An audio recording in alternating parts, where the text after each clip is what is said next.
Welcome to the deep dive. Today we're embarking on a pretty fascinating journey, actually. We're going through a stack of sources straight from today's newspaper. That's right. We've got science, FAQs, even the magazine section. Exactly. And our goal, as always, is to pull out the most important nuggets of knowledge for you, giving you that shortcut to being truly well-informed on, well, quite a range of topics today. We'll be your guides, helping you understand not just what's important, but really why it matters, Oh, connecting those dots, you know? couldn't have said it better. So let's dive right in. Our first piece is from the science section, and it's quite something. It looks at how your smartphone is becoming a global earthquake watchdog. Yeah, it sounds almost like science fiction, doesn't it? It really does. Yeah. Okay, let's unpack this. Imagine your everyday Android phone doing much more than just, calls and photos. It's actually part of this huge global network detecting earthquakes. It's incredible. This article details Google and UC Berkeley's Android Earthquake Alert System, AEA, they call it, and how it's brought early quake warnings to 98 countries, just between 2021 and 2024. 98 countries already. Wow. And the impact.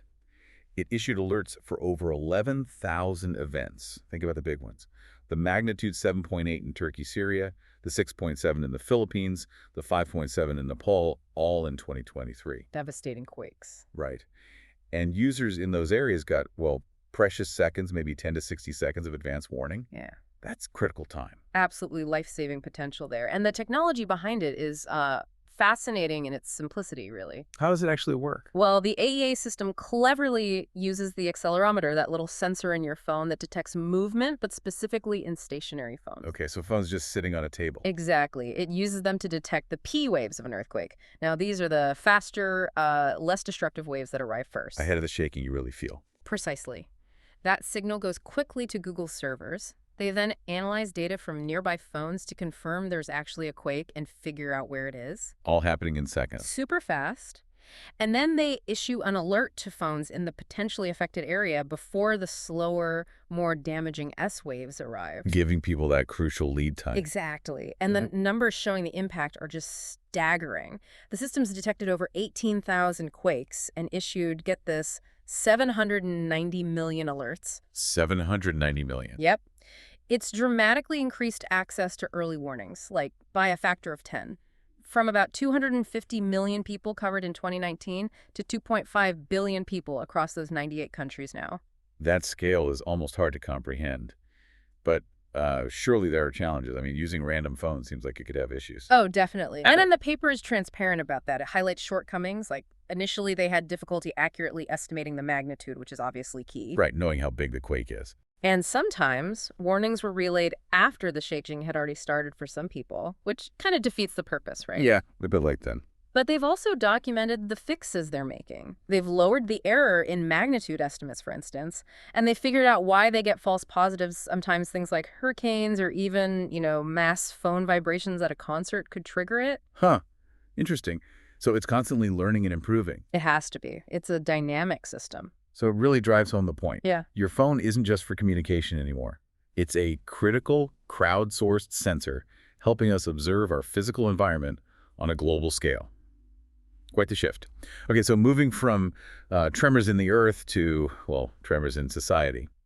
Our next deep dive takes us to the FAQ section.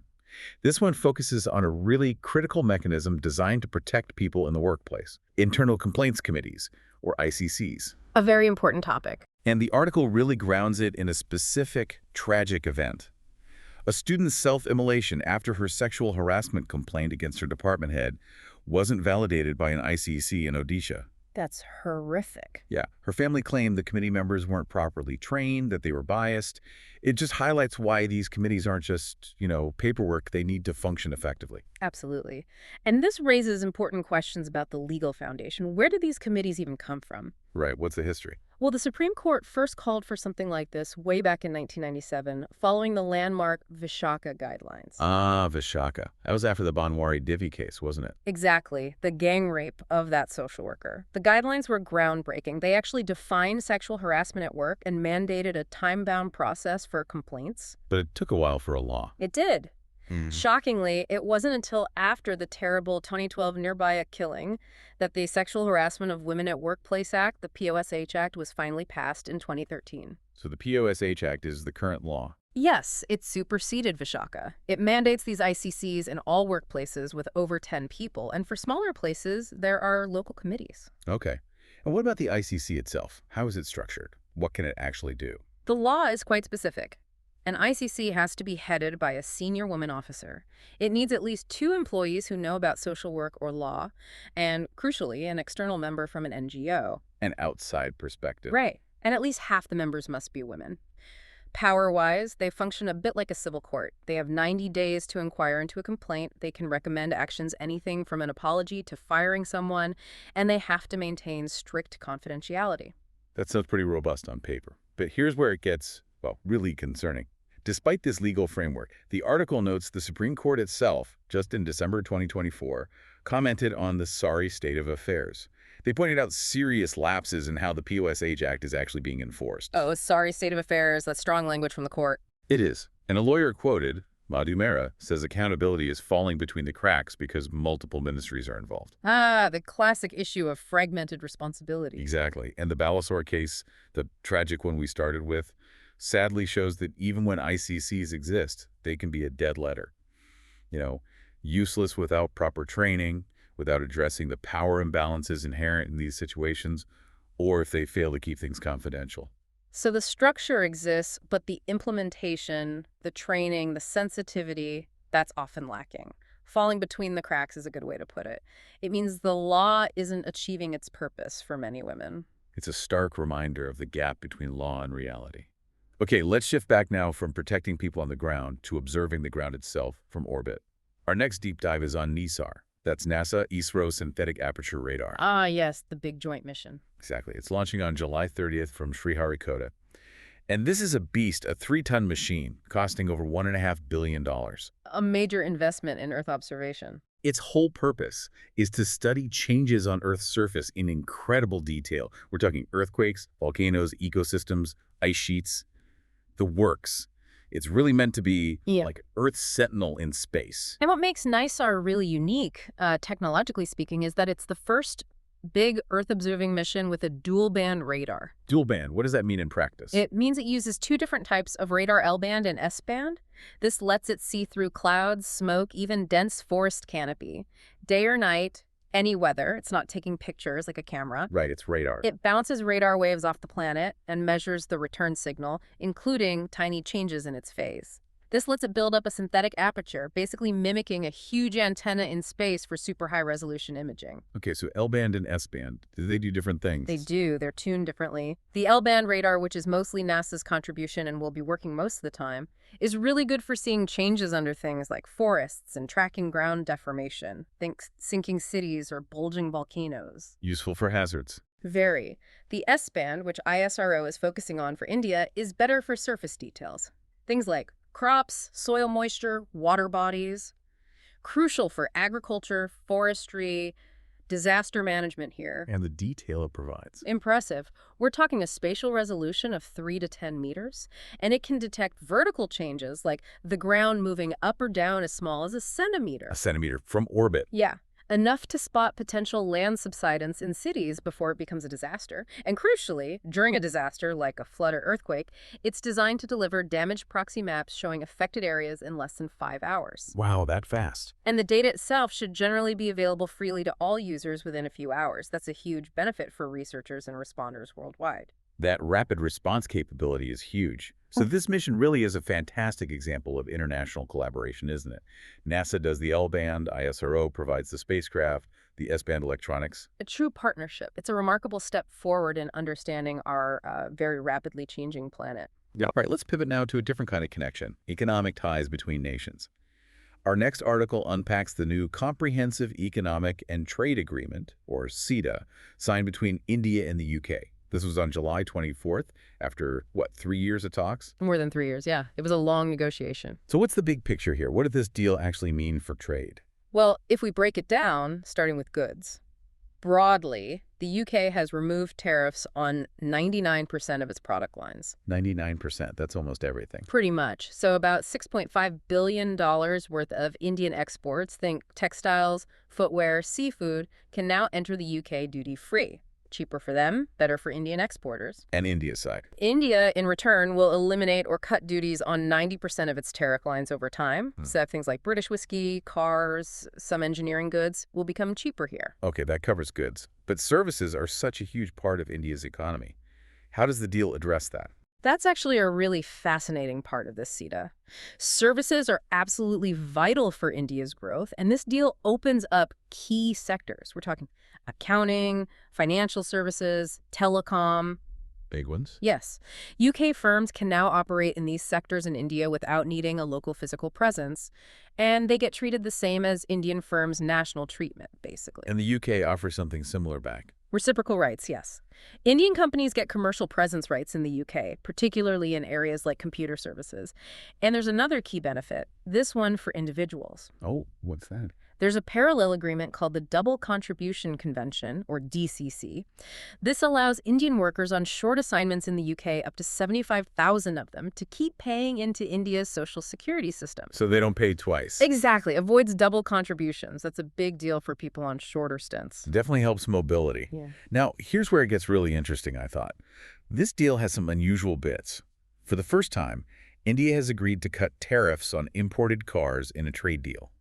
That's pretty major, isn't it? It is significant. India's been historically very protective of its auto sector in trade deals. So what's the detail there? Luxury petrol cars from the UK will see duties cut down to 10% over 15 years. But, and this is important, it's subject to quotas. Quotas. To limit the numbers and protect local industry. Precisely. It's a controlled opening, not throwing the doors wide open. Another significant point. UK firms will now be allowed to bid on high-value Indian central government procurement contracts. Wow, that's a big market to open up. It is. It's a significant opening. So while ratification will take months, this whole CETA with these novel elements is definitely seen as a potential template for India's future deals with other big economies like the US and the EU. Setting a precedent then. Interesting. Okay, let's shift gears completely now. From trade deals to something deeply human from the magazine section. This piece explores what it means to be young in India today. And the core idea is fascinating, that young Indians are often living a kind of double life. Navigating modernity and tradition. Exactly, a real tension there. The article uses a great anecdote. A couple, late 20s, living together in Bengaluru for 2 years, they met on Bumble. But when it comes to the wedding, the story changes for the family. Ah, the official story. Right. Suddenly, they met through mutual friends at a party. That quiet rewriting, that self-editing. It just captures this tension perfectly, doesn't it? It really does. And it connects to what sociologist Surinder S. Jadka calls a zone of negotiated freedom. Negotiated freedom. Explain that. It's this idea that young people have space to explore, global culture, dating apps, career dreams. But it's within limits, set often by family and tradition. So they're fluent in memes and global trends. But at home, they might still be seen primarily as children, bound by family expectations. And interestingly, the article notes that while education levels are rising fast, especially for women, liberal values aren't necessarily keeping pace in the same way. Is this experience the same for men and women? Not entirely. Historically, young men had more latitude, more freedom. But as women gain higher education and enter white-collar jobs, their own negotiating power is changing. You see it in the rising average age of marriage, for example. They have more options, more say. More agency, yes. But that autonomy still bumps up against class, caste, community norms. And sadly, tragic cases sometimes highlight the potential backlash when those norms are challenged. And where does this self-editing, this negotiation, become most apparent? The article suggests it's perhaps most fraught in romance and relationships. You have this explosion of dating apps. India's the 5th largest market now. A huge growth. But at the same time, traditional matrimonial sites like Shadi.com are thriving. And the filters people use there, caste, income, mother tongue, still key. So modern dating alongside very traditional matchmaking. Exactly. And get this. Many women's profiles on those matrimonial sites are still managed by their parents. Really? The parents are doing the vetting? Often, yes. It highlights a stark gender imbalance in agency, even in the supposedly modern space. Wow. This constant balancing act, this search for self amidst tradition, Mm-hmm. It must be exhausting emotionally. Immensely so. A psychiatrist quoted, Jaranjan Ram, calls it a profound conflict between duty and desire, and it's often carried quietly internally. Does social media help or hinder? It's complex. On one hand, social media has helped bring mental health into the open, which is good, but it can also lead to self-diagnosis, maybe feeling more isolated, comparing yourself to curated online lives. So it's a mixed bag. Definitely. The article concludes it's like living identities in translation, constant compromise made in motion. You might have a young person listening to a U.S. politics podcast on their commute. And then heading to a temple visit with family later that day. Precisely. Embodying those quiet, ongoing negotiations every day. Okay, for our final deep dive, we're going to a place whose identity is being quite literally reshaped, rewritten. Lhasa, the capital of Tibet. This article gives a really compelling first-hand account of the transformation over nearly 2 decades. A place with such deep history and significance. Absolutely. And the first thing that strikes you is the change in the heart of the old city, Barkor Square. It used to be this vibrant market, swirling around the Jokang Temple. The spiritual center. Right. Now, it's described as an empty piazza. The stalls were cleared back in 2012 for a facelift. And the visual cues now are stark. Signage almost entirely in Chinese, shopkeepers mostly Han Chinese, not Tibetan like before. That immediate visual shift speaks volumes. It does. And the article really drills down into 3 main visible changes: infrastructural, demographic, and cultural. Okay, let's take those one by one. Infrastructure. Well, China's focus shifted. Initially, maybe more security. Now it's a blitzkrieg of investment. Billions pouring into highways, high-speed rail, entirely new concrete areas like New Lhasa. Making it more connected, more modern in that sense. Yes, dramatically cutting travel times. But the article also points out the environmental cost damage, speeding up glacier melt. Yeah. And then there's the demographic shift. What's happening there? While Tibet's overall population grew, the actual percentage of ethnic Tibetans and other minorities dropped slightly, from almost 90% down to 86% between 2010 and 2020. A subtle but steady shift. And culturally, linguistically. That's perhaps the most profound. Mandarin is now the main language in schools. Official documents use Xizang, the Chinese name. UN rapporteurs have actually criticized what they call the assimilation of Tibetan children through the education system. That focus on language and education seems key to reshaping identity. Yeah. And here's where it gets, I think, really interesting and sensitive. Perhaps the biggest change is the systematic effort to erase any public reference to the 14th Dalai Lama. He's 90 now. The spiritual leader in exile. Exactly. His photos are banned. Worshipping him publicly is illegal. His former summer home, the Norbalinka, closed to visitors. It's a deliberate removal from public life. A systematic erasure. But then, the article shares this incredibly poignant detail. A young Tibetan man in Barkor, when asked quietly about the Dalai Lama's birthday, he just furtively pointed to his chest. Pointed to his heart and whispered, "Only inside my heart." Wow. That says so much, doesn't it? About resilience, about inner identity versus outward control. It really does. It raises that fundamental question about cultural survival under intense political pressure. How infrastructure, demographics, they become tools in a strategy to reshape not just a city, but the memory, the identity of a whole region. Even while that tradition, that identity clearly persists quietly, internally. So reflecting on everything today, from global earthquake alerts powered by our phones, satellites watching over us, complex trade deals being forged, the really personal silent negotiations of young India, and the literal reshaping of a city like Lhasa.